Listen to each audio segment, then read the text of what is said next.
Alhamdulillahi Rabbil Alamin. Wabihi nasta'inu ala umurid dunya waddin. Alhamdulillahilladzi hadana lihadal iman. Wa ma kunna linahtadiya laula an hadanallah. Asyhadu an la ilaha illallah. Wa ashhadu anna Muhammadar Rasulullah. Allahumma salli wa sallim wa barik ala qudwatina wa habibana Muhammadin sallallahu alaihi wasallam wa ala alihi wa sahbihi ajma'in wa man tabi'ahum bi ihsanin ila yaumil qiyamah. Jamaah salat maghrib Masjid Az-Zura dan jamaah ta'lim rutin tadabbur Quran Masjid Az-Zura dimanapun berada, hafizakumullahu jami'an. Kita kembali bersyukur kepada Allah Subhanahu wa ta'ala, dan demikianlah adanya.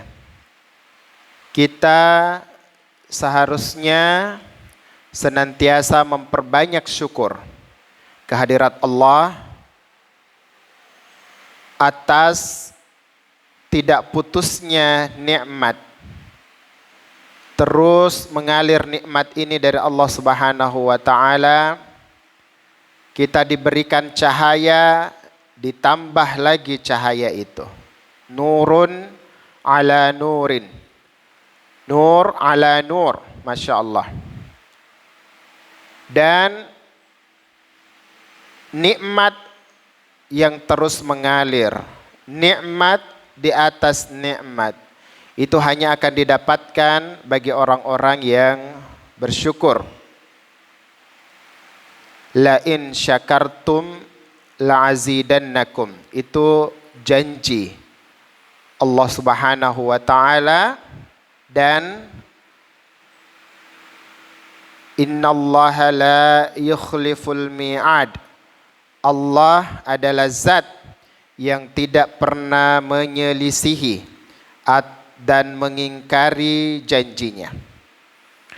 Tidak ada hal yang bisa mencegah Allah Subhanahu wa ta'ala untuk memberikan nikmat kepada siapa yang Dia kehendaki. Dan jamaah sekalian dimuliakan Allah, nikmat terbesar yang Allah Subhanahu wa ta'ala karuniakan kepada kita adalah keimanan dan tercatatnya kita sekalian sebagai hamba Allah yang beriman. Rasulullah sallallahu alaihi wasallam adalah kekasih Allah Subhanahu wa ta'ala, sekaligus Rasulnya yang mulia. Allah Subhanahu wa ta'ala mengspesialkan, mengistimewakan beliau alaihi salatu wassalam.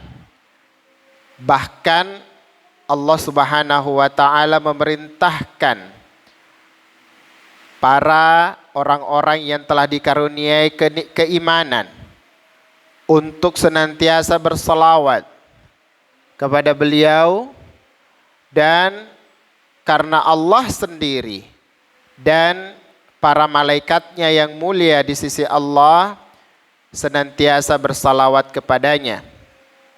Innallaha wa malaikatahu yusalluna 'alan nabi. An-nabi yang dimaksud adalah Rasulullah sallallahu alaihi wasallam, Muhammad bin Abdullah alaihi salatu wassalam. Ya ayyuhalladzina amanu sallu alaihi wa sallimu taslima. Allahumma salli wa sallim wa barik alaihi. Jamaah yang dimuliakan Allah Subhanahu wa ta'ala, tentu kajian rutin yang biasanya dibawakan oleh Ustadz kita, Ustadz Dr. Syamsul Basri, hafizahullah ta'ala, pada malam ini karena sesuatu dan lain hal, maka kami diminta untuk menggantikan beliau untuk sementara dan untuk menjaga kesinambungan amalan mulia di hari Ahad atau malam Senin seperti biasa di Masjid Az-Zura ini, yaitu diselenggarakannya ta'lim dan kajian tentang Asmaul Husna dan tadabbur Al-Quran. Jangan ganggu dulu. Bisa diamankan sapunya. Ya, mohon maaf jamaah sekalian. Anak saya berkeliaran. Semoga dia menjadi penghafal Quran dan dikaruniai nikmat ilmu yang bermanfaat insyaallah. Maka tentu tidak melanjutkan apa yang sudah disampaikan oleh beliau, kami hanya mencoba mengambil kesempatan untuk mentadaburi Al-Quran dan kami mungkin beri tajuk pada malam ini, orang beriman yang beruntung dan orang beriman yang merugi. Ini untuk mengulangi tadabbur. Barangkali para jamaah sekalian sudah sering membaca firman Allah Subhanahu wa taala dalam surah 23 ayat 1 sampai dengan ayat 11, yaitu surah Al-Mu'minun ayat 1 sampai dengan 11. Mungkin kita juga sudah biasa mendengarkan kajian tadabburnya, maka pada malam ini kami sekedar mengulang saja. Allah Subhanahu wa taala berfirman, ba'da a'udzubillahi minasyaitonir rajim. Bismillahirrahmanirrahim. Qad aflahal mu'minun alladzina hum fi salatihim khashi'un walladzina hum 'anil lagwi mu'ridun walladzina hum lizzakati fa'ilun والذين هم لفروجهم حافظون إلا على أزواجهم أو ما ملكت أيمانهم فإنهم غير ملومين فمن ابتغى وراء ذلك فأولئك هم العادون.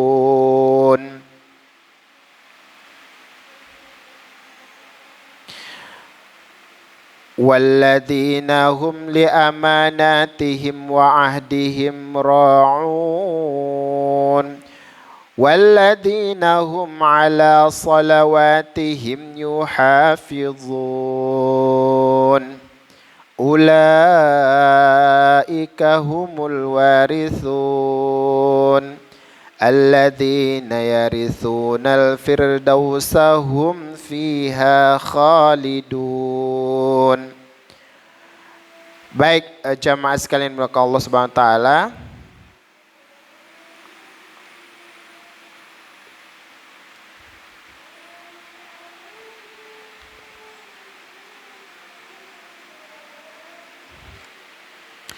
Surah Al-Mu'minun, surah ke-23, ayat 1 sampai dengan ayat ke-11 kita coba tadabburi atau sampai ayat 9 secara khusus.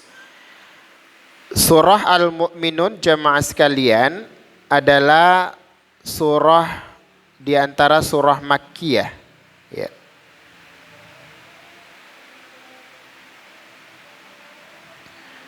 Atau surah yang diturunkan sebelum Rasulullah Sallallahu Alaihi Wasallam hijrah. Ini salah satu surah-surah panjang yang termasuk surah Makkiyah. Karena kebanyakan surah Makkiyah jemaah sekalian adalah surah-surah pendek dan didominasi berada di juz-juz terakhir dari Al-Quran Al-Karim.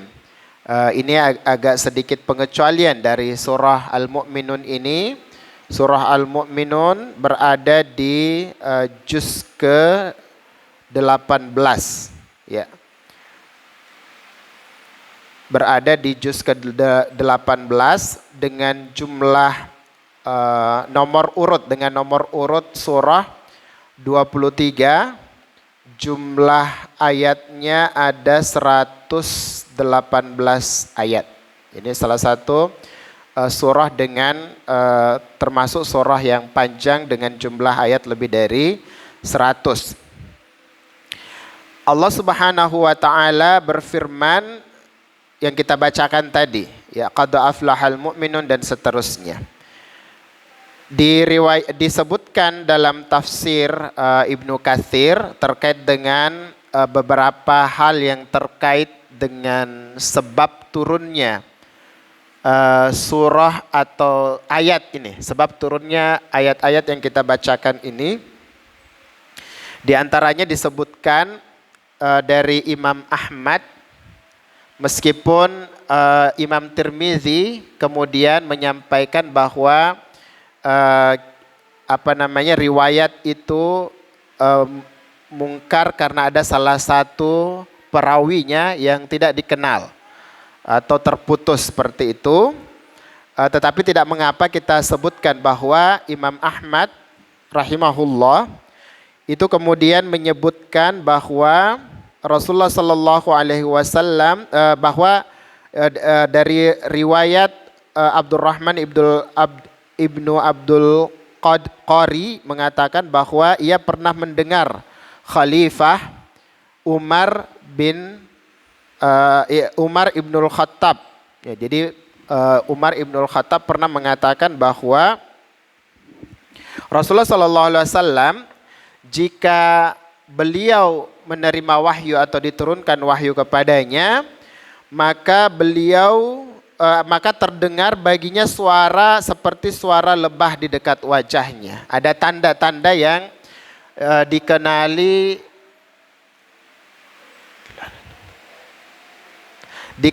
oleh para sahabat. Ya, jadi tentu orang yang paling bisa menjadi saksi terhadap apa yang terjadi kepada Nabi secara langsung adalah para sahabat Nabi Sallallahu Alaihi Wasallam, karena mereka lah manusia yang dipilih oleh Allah Subhanahu Wa Taala yang paling dekat dengan Rasulullah Sallallahu Alaihi Wasallam. Disebutkan bahwa banyak tanda-tanda yang dikenali oleh para sahabat terkait dengan tanda-tanda jika wahyu turun kepada Nabi Sallallahu Alaihi Wasallam. Misalnya disebutkan seketika Nabi terdiam, kemudian bercucuran keringatnya. Sebagian sahabat juga, kalau tidak salah Utsman bin Affan pernah menyebutkan bahwa ketika Nabi Sallallahu Alaihi Wasallam saat itu sedang berbaring di paha beliau, salah satu sahabat yang mulia, itu kemudian tiba-tiba badan beliau terasa sangat berat sehingga dia hampir tidak bisa menanggung itu, beratnya beban itu. Dan ternyata pada saat itu sedang turun wahyu Allah Subhanahu Wa Taala. Nah, demikian juga hal ini dikenali oleh Umar bin Khattab radhiyallahu taala anhu, sahabat yang mulia, khalifah yang kedua, khalifah Nabi yang kedua. Jadi beliau kemudian mengenali bahwa Rasulullah Sallallahu Alaihi Wasallam ketika turun wahyu kepada beliau, maka terdengar suara seperti suara lebah di dekat wajah Nabi Sallallahu Alaihi Wasallam.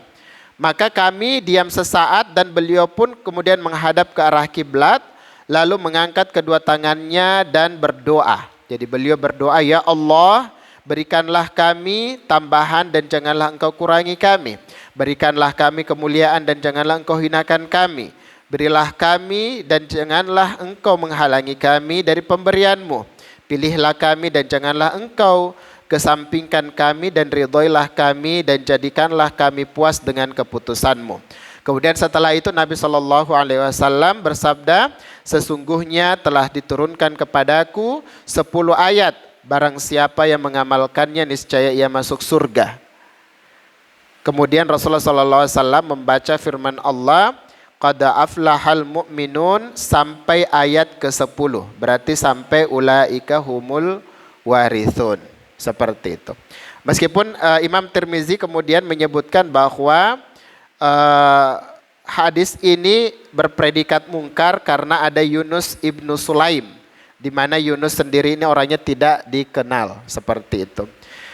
Diriwayatkan dari jalur lain dari Aisyah radhiyallahu anha, istri Nabi Shallallahu Alaihi Wasallam dan salah satu ulama perempuan yang paling cerdas dari umat ini, wanita paling tercerdas dari umat ini, sahabat sekaligus istri Nabi Shallallahu Alaihi Wasallam, ibunda Aisyah radhiyallahu taala anha. Beliau kemudian disebutkan oleh Imam Nasai bahwa Yazid ibnu Babanus pernah mengatakan bahwa kami pernah bertanya kepada Aisyah Ummul Mukminin, bagaimanakah akhlak Rasulullah Shallallahu Alaihi Wasallam? Kemudian Aisyah radhiyallahu anha menjawab, yang jawaban yang paling masyhur ya, bahwa akhlak Nabi itulah Al-Quran ya. Jadi akhlak Nabi adalah Al-Quran. Kemudian Aisyah radhiyallahu anha membaca firman Allah Subhanahu wa taala, qad aflahal mu'minun sampai dengan ayat ke-9, kemudian berkata, demikianlah akhlak Nabi sallallahu alaihi wasallam. Dan banyak hal yang lain. Jadi intinya jamaah sekalian dimuliakan Allah Subhanahu wa taala, ayat yang akan kita tadabburi ini adalah termasuk ayat yang mulia tentu saja. Ayat yang utama, ayat-ayat yang utama karena menunjukkan karakteristik hakikat seorang beriman. Dan bahkan oleh Bunda Aisyah radhiyallahu anha ketika ditanya tentang akhlak Nabi, seperti inilah akhlak Nabi. Maka penting untuk kita perhatikan. Allah Subhanahu wa taala berfirman, qad aflahal mu'minun, qad sesungguhnya aflaha beruntunglah atau telah beruntung al mu'minun orang-orang yang beriman. Alladzina hum fi salatihim khashi'un. Jadi di sini Allah Subhanahu wa taala menegaskan dengan kalimat penegasan qad ya. Pasti itu menunjukkan kepastian dari Allah Subhanahu wa taala, telah beruntung orang-orang yang beriman. Secara umum beruntung orang-orang beriman, tapi ayat-ayat kedua sampai dengan ayat ke-9 setidaknya menjelaskan karakter orang beriman yang beruntung itu. Dan sekaligus juga mengabarkan kepada kita, jika ada orang beriman yang beruntung, apakah ada orang beriman yang merugi? Nah ini pertanyaan yang bagus ini. Apakah otomatis ketika orang beriman disebut beriman itu beruntung, ataukah ada orang beriman yang merugi? Jangan. Duduk. Jadi ini pertanyaan yang bagus. Qad aflahal mu'minun, sungguh telah beruntunglah orang-orang beriman. Jika dan ayat berikutnya menjelaskan tentang karakteristik keberuntungan itu, atau kenapa dia disebut beruntung, atau bila manakah dia disebut beruntung. Tapi sekaligus juga memberikan pertanyaan bagi kita, jika demikian apakah ada orang-orang beriman yang merugi? Nah, ini kita coba jawab nanti. Kenapa dia disebut beruntung? Apa udah terganggu di sini? Apa lagi pakai? HP-nya lagi dipakai. Enggak bisa. Apa yang ada di sini? Pelajarannya ada di sini. Apa lagi pakai? Enggak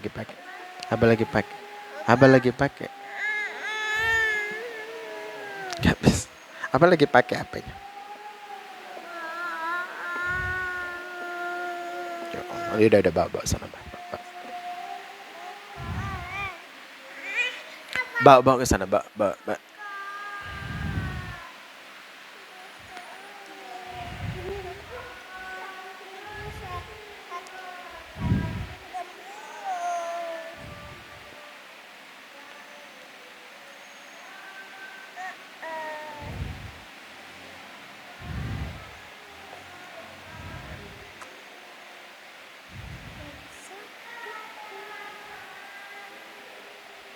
Udah bawa sana, bawa sana. Bawa sana. Di luar, di luar, di luar. Di luar, di luar, di luar.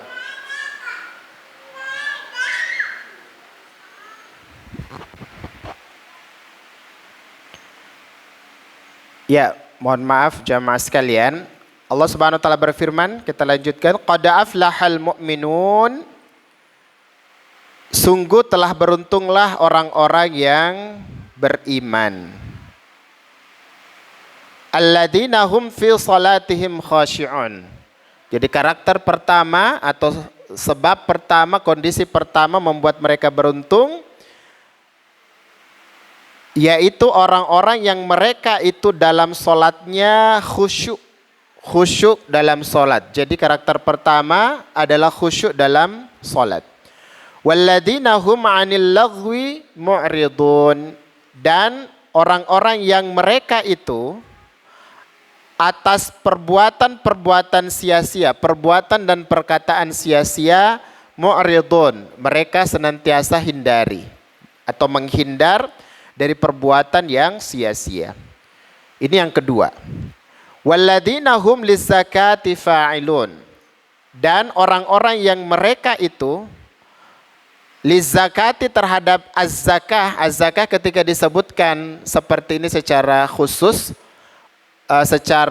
secara umum disebutkan az-zakah bisa mencakup zakat yang sifatnya wajib, fitrah sama zakat mal, dan juga bisa mencakup adalah sedekah secara umum. Wallahu ta'ala alam. Senantiasa mereka kerjakan, artinya dia menunaikan zakatnya. Walladzina hum li furujihim hafizun. Yang keempat, dan orang-orang yang mereka itu terhadap kemaluan mereka senantiasa mereka jaga. Artinya tidak menyalahgunakan kemaluan mereka, semacam itu mungkin bahasa kita. Dan Allah menjelaskan, illa ala azwajihim, kecuali terhadap istri-istri mereka, au ma malakat aimanuhum, atau terhadap hamba sahaya yang mereka miliki, fa innahum ghairu malumin, maka sesungguhnya hal demikian itu tidaklah mengapa. Faman ibtagha, dan barang siapa ibtagha, mengambil hal lain, wara'a dzalik, selain dari hal itu, artinya selain dari menggunakan kemaluannya terhadap istrinya atau kepada hamba sahaya yang dia miliki, hamba sahaya perempuan yang dia miliki, kalau dia mengambil selain dari itu, faulaika humul adun, kata Allah Subhanahu wa taala, maka mereka itu termasuk orang-orang yang melampaui batas. Mereka itu termasuk orang-orang yang melampaui batas. Walladzina hum li amanatihim wa ahdihim ra'un. Dan orang-orang yang mereka itu terhadap amanat-amanat mereka dan janji-janji mereka senantiasa tepati. Ini yang kelima. Walladzina hum ala salawatihim yuhafizun. Dan orang-orang yang mereka itu atas solat-solat mereka senantiasa mereka jaga. Kemudian Allah Subhanahu wa taala sebutkan ulaika humul warithun, mereka itulah yang termasuk orang-orang yang mewarisi. Alladzina yarithunal firdaus, orang-orang yang mendapatkan warisan. Alladzina yarithunal firdausa, yaitu orang-orang yang mewarisi al-firdaus, jannah firdaus, hum fiha khalidun, mereka kekal di dalamnya. Subhanallah. Ada 6 karakter atau ada 6 hal yang terkait langsung dengan keberuntungan orang-orang yang beriman. Jamaah sekalian, meskipun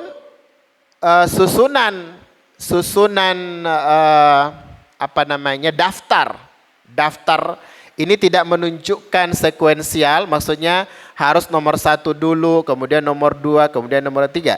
Ini adalah merupakan karakter gabungan yang dimiliki oleh seorang beriman yang kemudian dia menjadi orang beriman yang beruntung.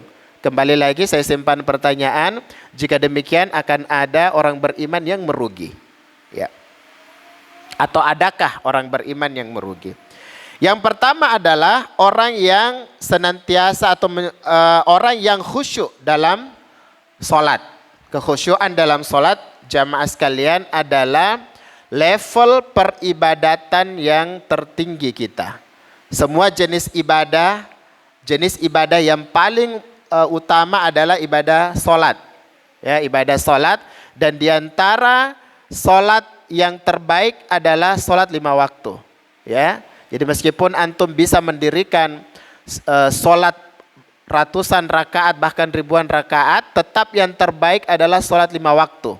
Dan makanya Allah Subhanahu wa taala mewajibkan kita untuk itu. Allah tengah mengkondisikan, memaksa kita untuk mengambil ibadah yang terbaik dengan sholat 5 waktu itu. Dan semua pelaku sholat 5 waktu ataupun sholat nafilah, sholat sunnah, yang terbaik adalah mereka yang bisa melakukannya dengan khusyuk. Dan ini sekaligus menandakan kalimat atau kabar informasi dari Allah Subhanahu wa taala dalam surah Al-Mu'minun ayat kedua ini menunjukkan bahwa ada orang yang sholat tidak khusyuk. Karena itulah ada keutamaan bagi mereka yang sholat khusyuk. Dan ini semacam level tertinggi yang didapatkan oleh al-musallin. Al-musallin adalah orang-orang yang mendirikan sholat. Yaitu ketika dia bisa sampai pada level sholat dengan khusyuk, maka dia berhak menjadi mukmin yang beruntung. Kurang lebih seperti itu kita bisa memahami. Kemudian yang kedua adalah walladzina hum 'anil lagwi mu'ridun. Orang-orang yang terhadap perbuatan yang sia-sia dia hindari, perbuatan yang sia-sia. Pertanyaan simpelnya kemudian ya apa perbuatan sia-sia itu? Apa wujudnya? Jadi minimal seperti ini. Perbuatan yang tidak mendatangkan faidah kepada seseorang untuk dunia dan akhiratnya, maka minimal itu disebut sebagai perbuatan yang sia-sia. Karena bisa jadi ada perbuatan yang mungkin secara ukhrawi tidak begitu kelihatan kontribusinya, tapi mungkin dia berhubungan dengan urusan duniawinya. Atau sebaliknya, ada yang secara ukhrawi itu sangat berfaedah perbuatan itu, tapi nampak sekilas tidak begitu berhubungan dengan urusan duniawinya. Seperti itu. Nah, jika ada orang yang melakukan suatu perbuatan, waliyadzubillah, dan kita mungkin sering terjatuh pada hal-hal seperti ini, apalagi gadget, salah satu nikmat Allah yang lain itu sudah demikian dekat dengan kita dengan berbagai macam teknologinya. Kita mungkin sering terjatuh, kita bermohon ampun kepada Allah Subhanahu wa taala dan semoga tidak dicoret dari daftar orang-orang mukmin yang beriman. Dan ini sekaligus muncul spoiler ini. Salah satu ciri orang mukmin yang tidak beruntung berarti kebalikannya dari ini.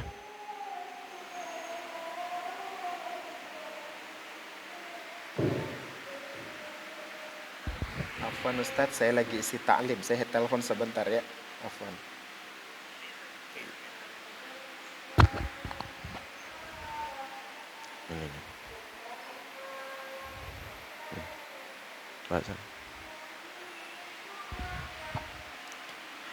Kemudian yang selanjutnya adalah walladzina hum lizzakati fa'ilun. Tadi zakat baik sifatnya khusus artinya zakat yang wajib yaitu fitrah di setiap bulan di bulan Ramadan sebelum khatib naik ke mimbar di 1 Syawal.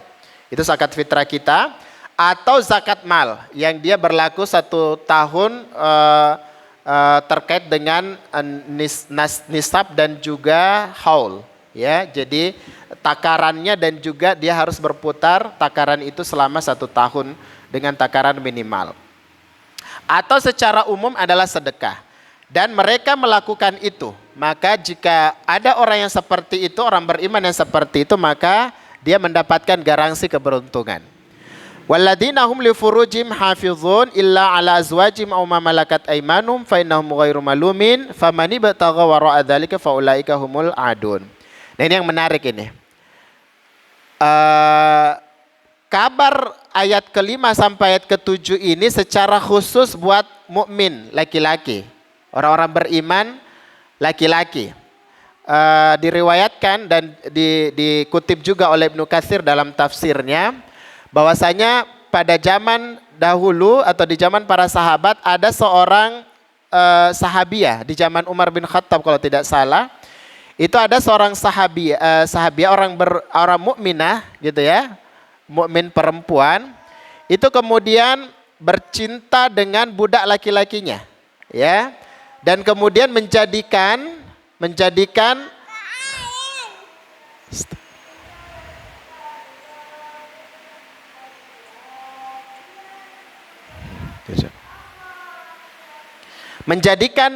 ayat ke-6 ini sebagai dalil ya. Jadi di sini disebutkan dan orang-orang yang menjaga kemaluannya kecuali kepada pasangan-pasangannya, artinya kalau suami istri kepada suaminya yang dia fahami, dan kemudian atau kepada hamba sahaya yang dia miliki. Maka yang namanya hamba sahaya itu jamaah sekalian adalah mereka yang menjadi tawanan perang atau dibeli. Tapi orang beriman setelah keimanan orang beriman datang itu kebanyakan budak itu adalah dari tawanan perang, dan pastikan yang dimaksud budak di situ pasti dia belum menganut agama Islam.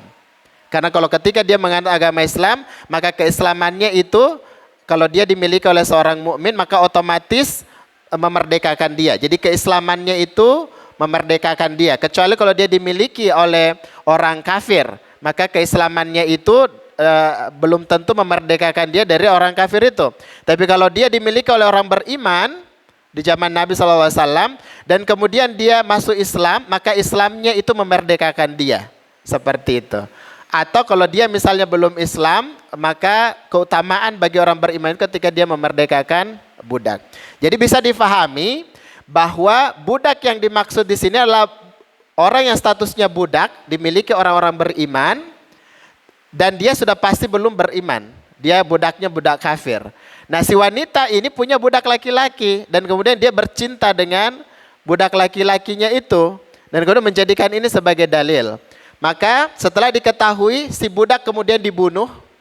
Ya, kenapa dia dibunuh? Berarti karena asalnya memang dia seorang kafir. Karena kalau dia orang beriman tentu bukan seperti itu prosedurnya. Kan seperti itu ya. Dan kemudian si wanita ini diasingkan dan dilarang satupun orang mukmin laki-laki menikahinya sampai dia mati. Seperti itu.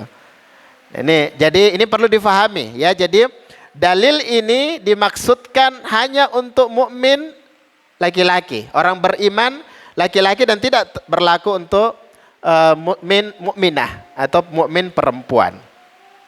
Yaitu mereka yang senantiasa menjaga kemaluannya kecuali terhadap istri-istri mereka dan atau hamba sahaya perempuan yang dia miliki, seperti itu. Dan kata Allah Subhanahu wa taala, siapa yang mengambil atau mengambil selain daripada itu, artinya dia menyalurkan menggunakan kemaluannya, ini bahasa letterletnya, menggunakan kemaluannya selain kepada istrinya atau kepada hamba sahaya perempuan yang dia miliki, maka dia termasuk adun, ya, al-adun, orang-orang yang melampaui batas. Dan orang melampaui batas ini dalam makna dia tercela, dicela, seperti itu orang yang melampaui batas tercela, karena sesungguhnya Allah tidak menyukai orang yang melampaui batas seperti itu ya. Sesungguhnya Allah Subhanahu wa taala tidak melampaui batas. Nah, Imam Syafi'i dan ulama-ulama yang bermazhab dengan Imam Syafi'i atau bermazhab Syafi'i kemudian mengambil kesimpulan dalil, beristidlal dengan ayat ini tentang keharaman masturbasi. Ya, masturbasi baik laki-laki yang belum menikah, termasuk juga untuk laki-laki yang sudah, apalagi kalau dia sudah menikah. Jadi baik yang laki-laki yang belum menikah atau yang laki-laki yang sudah menikah. Beliau kemudian atau Imam Syafi'i kemudian berdalilkan sebuah hadis Nabi Shallallahu Alaihi Wasallam, disebutkan di situ ada orang yang disebutkan 7 orang atau 7 kelompok orang yang Allah Subhanahu wa taala tidak akan memandang kepadanya di akhirat nanti, kemudian dia tidak diampuni dosanya, dan kemudian dia tidak dimasukkan ke dalam orang-orang yang berbuat kebaikan. Kelompok orang yang berbuat kebaikan. Disebutkan 7 golongan, 7 kelompok itu, nomor satunya adalah disebutkan orang-orang atau laki-laki yang kawin dengan tangannya. Ya, maksudnya kawin dengan tangannya dalam istilah kita masturbasi. Itu menggunakan tangannya untuk memuaskan nafsunya dengan kemaluannya, seperti itu. Jadi ada ciri yang lain tentu saja, tapi salah satunya itu, dan itulah menguatkan istidlal atau pendalilan Syafi'i pada termasuk itu yang dimaksud. Meskipun sampai zaman kontemporer kita saat ini diperdebatkan terkait dengan posisi amalan itu, ya, apakah dia mutlak atau dia ada perkecualian, ada rincian seterusnya. Tapi bagi orang beriman, cukuplah seorang ulama yang mendalilkan sesuatu itu sudah menjadi sebab untuk kita khawatir, dan kita mohon ampun kepada Allah Subhanahu wa taala dan berlindung kepada Allah Subhanahu wa taala dari segala kejahatan jiwa kita dan keburukan amal perbuatan kita. Ini yang keempat. Yang kelima, walladzina hum ala salatihim yang kelima adalah walladzina hum li amanatihim wa ahdihim raun. Orang-orang yang mereka itu terhadap amanat-amanat mereka dan janji-janji mereka senantiasa ditepati. Dan ini selalu menjadi dalil, ya, dalil bagi kita untuk teguh terhadap amanah yang sudah diterima dan janji yang sudah disampaikan, ya. Yang mana yang dimaksud di sini terpenuhinya adalah amanat itu baru dikatakan amanah itu sebagai sebuah amanah dengan memenuhi setidaknya 3 atau 4 hal. Yang pertama, ada pemberi amanah, ya, adanya pemberi amanah. Yang kedua, adanya penerima amanah. Yang ketiga, adanya amanah itu sendiri. Apa amanahnya? Jadi pemberi amanah, penerima amanah, amanah itu sendiri apa, dan adanya adanya akad atau kesepakatan diterimanya amanah itu dari pemberi amanah ke penerima amanah. Maka jika 4 hal ini terpenuhi, amanah itu barulah terwujud. Dan orang-orang yang senantiasa menjaga amanah itu, maka mereka termasuk orang yang masuk dalam jaminan keberuntungan itu. Dan orang-orang beriman yang senantiasa menepati janjinya, ya, janji itu adalah sesuatu yang diucapkan secara langsung. Jadi ulama kita menyebutkan salah satu kan dalam keseharian kita orang-orang beriman, amalan ibadah itu dibagi. Jadi ada amalan hati, ada amalan lisan, ada amalan anggota badan. Seperti itu. Ada satu ritual ibadah yang menggabungkan semuanya, seperti sholat. Sholat itu menggabungkan, udah masuk saya. Sholat itu menggabungkan, kita bisa nambah sedikit. Sholat itu menggabungkan semua amalan ini, hati, lisan, dan juga anggota badan yang lain, karena ada gerakan. Tapi ada amalan yang cukup hati saja, ya, terutama niat hati saja. Ada yang hati dengan lisan, ya. Salah satu hati dengan lisan itu adalah janji. Ya, termasuk janji ini adalah termasuk amalan lisan asalnya. Jadi orang tidak dikatakan berjanji ketika hanya terdetik di hati saja. Kalau dia terdetik di hati saja disebut apa? Ya, niat atau nazar. Janji juga, tapi janji kepada Allah. Tapi yang dimaksud di sini adalah janji kepada sesama manusia. Ya, jadi janji kepada sesama manusia itu adalah amalan hati sekaligus lisan. Ya, Jadi dan dia juga bukanlah merupakan amalan anggota badan saja. Jadi tidak bisa dikatakan orang berjanji dari anggota badannya saja. Memang harus diucapkan atau dituliskan, minimal dituliskan. Ya, kalau tidak bisa diucapkan, dia dituliskan. Nah, orang-orang beriman yang dapat garansi keberuntungan adalah mereka yang menunaikan itu. Jadi apa yang telah dia janjikan baik dengan lisannya atau dia tegaskan, misalnya melalui tulisan, dia penuhi. Dan yang terakhir adalah mereka, Allah kembali tutup nih, dan ini menariknya nih. Karakter ini dimulai dari sholat khusyuk dan ditutup dengan sholat yang dijaga. Artinya sholat yang terus menerus dilakukan. Subhanallah. Jadi ini menegaskan karakteristik utama orang-orang beriman yang beruntung itu sangat terkait dengan sholat. Sholat khusyuk dan yang dijaga gitu. Jadi salat khusyuk dan salat yang terus-menerus dilakukan. Ya, alladzina hum ala salatihim daimun, dalam surah Al-Ma'arij disebutkan seperti itu. Nah, setelah kita mengetahui karakter-karakter ini jamaah sekalian, maka tadi kembali kepada pertanyaan kita, jika demikian adakah orang beriman yang merugi? Tadi kan orang beriman yang beruntung sudah pasti. Mereka yang memiliki karakteristik ini langsung masuk surga, dan surganya tidak main-main. Jannatul Firdaus, salah satu surga tertinggi yang Allah janjikan kepada hamba-hambanya, surga Firdaus. Adakah orang beriman yang merugi? Jawabannya ada. Bila mana itu? Bila mana dia beriman tapi keimanannya itu tidak langsung memasukkan dia ke dalam surga. Adakah seperti itu? Ada. Dan banyak, ya. Di akhirat nanti jamaah sekalian, ada orang-orang beriman yang harus singgah dulu ke neraka, ya. Salah satu sebabnya adalah salah satu kutipan hadis, meskipun hadis itu diperbincangkan kesahihannya yang disebutkan oleh dalil tadi istidlal dari Imam Syafi'i dan mazhab Syafi'i, adalah orang-orang yang melakukan 6 atau 7 perbuatan itu termasuk orang yang mukmin yang tidak beruntung. Dia beriman dan pada akhirnya nanti akan masuk surga, karena semua orang beriman akan masuk surga. Tapi kalau dia termasuk pelaku perbuatan 7 hal yang disebutkan dalam hadis itu, diantaranya adalah berzina dengan tangannya atau kawin dengan tangannya, kemudian ada yang memukul orang tuanya, dan beberapa yang lain saya tidak ingat, tetapi itu 2 hal yang siapa yang melakukan itu, dia mungkin beriman dan tetap akan masuk surga, tapi dia termasuk orang beriman yang merugi. Kenapa merugi? Karena dia harus singgah dulu ke neraka. Kenapa dia singgah di neraka? Karena Allah sebutkan ada 7 golongan, ada 7 orang yang Allah tidak akan memandang dia.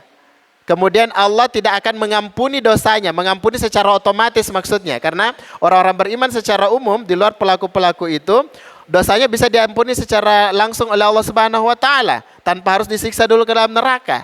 Nah, orang yang melakukan itu, maka dia akan diampuni dosanya oleh Allah dengan menjalani dulu hukuman masuk ke dalam neraka, waliyadzubillah.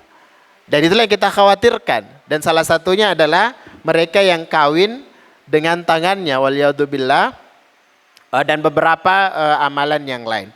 Dan yang lain adalah orang beriman yang menyelisihi karakter keberuntungan ini. Adakah orang beriman yang sholat tapi tidak memperhatikan kekhusyuan? Banyak. Nah, dia termasuk yang terancam tuh, waliyadzubillah. Adakah orang beriman yang dia sudah tahu itu perbuatan sia-sia tapi menghabiskan tetap waktunya untuk itu? Ada. Kalau dia mati dengan itu, maka kita khawatirkan termasuk orang yang tidak beruntung, waliyadzubillah. Adakah orang beriman yang tidak menunaikan zakat? Banyak. Adakah orang beriman yang tidak menjaga kemaluannya? Lebih banyak lagi, terutama laki-laki, ya. Adakah orang beriman yang tidak menunaikan amanahnya dan tidak menepati janjinya? Banyak orang beriman, judulnya tetap orang beriman. Adakah orang beriman yang sholatnya sekali 2 kali? Nah, ini sekaligus menjadi dalil orang yang meninggalkan sholat tidak otomatis, ini bagi pendapat, ini kan terjadi perbedaan pendapat di ulama kita, apakah orang yang menyengaja meninggalkan sholat langsung kufur ataukah tidak. Nah, kalau dari dalil ini bisa dijadikan istidlal, kuatnya pendapat yang menyatakan bahwa meninggalkan sholat itu tidak serta-merta. tidak serta-merta membuat pelakunya jatuh pada kekufuran. Ya, salah satunya adalah ini karena adanya solat yang dijaga. Berarti ada solat yang tidak terjaga, artinya ada orang beriman yang terjatuh pada meninggalkan solat 1 kali, 2 kali. Nah, mereka itu terancam sebagai orang beriman yang tidak beruntung. Pertanyaan kembali, siapa orang beriman tidak beruntung yang dimaksud? Adalah orang yang beriman dan menyandang status mukmin, tapi terpaksa harus singgah dulu ke neraka karena perbuatan-perbuatannya tidak otomatis diampuni dosanya oleh Allah Subhanahu wa taala.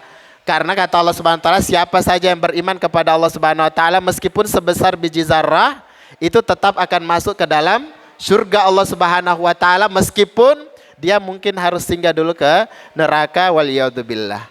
Demikian jamaah sekalian, maka Allah Subhanahu wa taala teriring doa kepada Allah Subhanahu wa taala agar Allah Subhanahu wa taala mengampuni segala dosa dan kekhilafan kita, mengampuni segala, menjauhkan kita dari amal yang buruk, menjauhi kita dari akibat perbuatan-perbuatan buruk kita, dan melindungi kita dari golongan orang-orang beriman yang merugi, yaitu orang-orang yang menyandang status keimanan tetapi dia terpaksa harus merasakan dulu dahsyatnya hukuman api neraka, waliyadzubillah. Kita minta kepada Allah Subhanahu wa taala semoga kita termasuk orang-orang yang beriman dan bisa memegang teguh akhlak mulia setidaknya disebutkan oleh Allah Subhanahu wa taala dalam surah Al-Mu'minun ayat 1 sampai dengan ayat 9 ini. Wallahu taala alam, subhanakallahumma bihamdik, asyhadu an la ilaha illa anta, astaghfiruka wa atubu ilaik. Wassalamualaikum warahmatullahi wabarakatuh.